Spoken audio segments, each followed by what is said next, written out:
रहुआ जैसन बड़ आदमी के घर में हमार पोती बहू बन के जाई, ऐसे बढ़ के खुशी हमारा खातिर का हो सकेला। सौभाग्यशाली तो ये लोग बाड़न कि हमार लक्ष्मी जैसन भतीजी ई लोग के घरे जात बाड़ीन। का विंदेश्वर बाबू भाई आप तो दुनहु ओर से अगुआ जबानी, यही से विश्वास करी, ठगाई ना।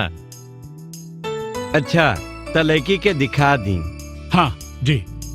बहू, ए बहू, अरे छोटकी के लेके आवा।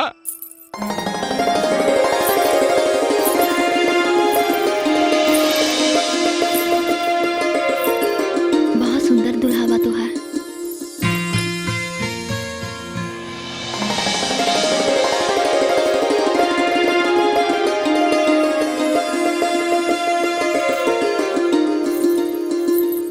देखी जी, बियाह के खातिर जौन लेन देन के बाद भइल रहे, अगर ऊपर आप लोगन के तैयारी है तो हमनी के लड़की पसंद दिया।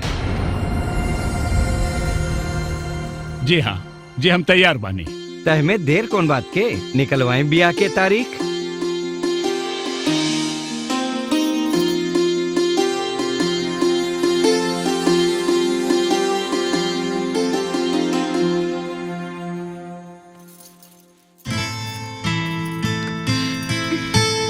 भौजी, भौजी, का भइल राधा? तनिक सेफ्टी पिन खोल दो ना, हमार हाथ नहीं खे पहुंचा। कहाँ से पहुंची? ला, देवर जी से बियाह कैले रहतू ना तो हमरा के बुलाई के नौबत ना आयद।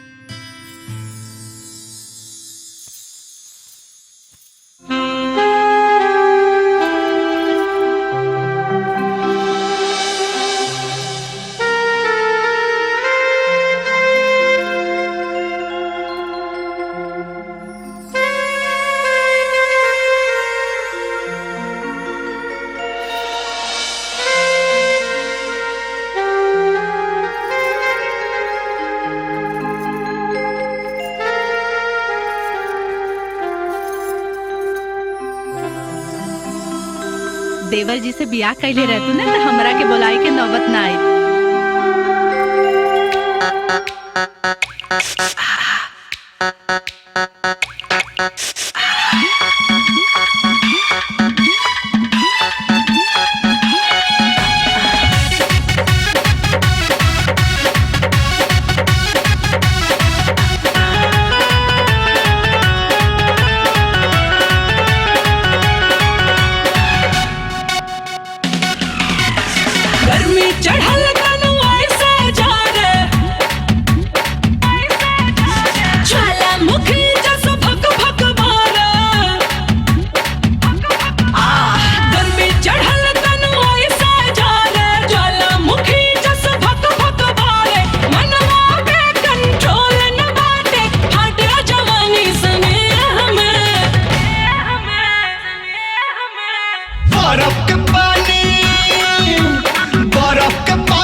सही धधका तावा करिले बात नहीं फरजी हो, बॉडी में बाटे एनर्जी हो, गर्मी चढ़ल बा त कदी ही ठंडा करे दो आज मन मर्जी हो।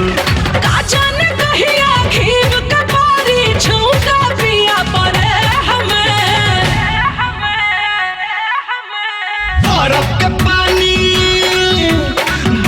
के पानी रगड़ दी करानी कहो तो कहरा दे हमें, बर्फ के पानी रगड़ दी करानी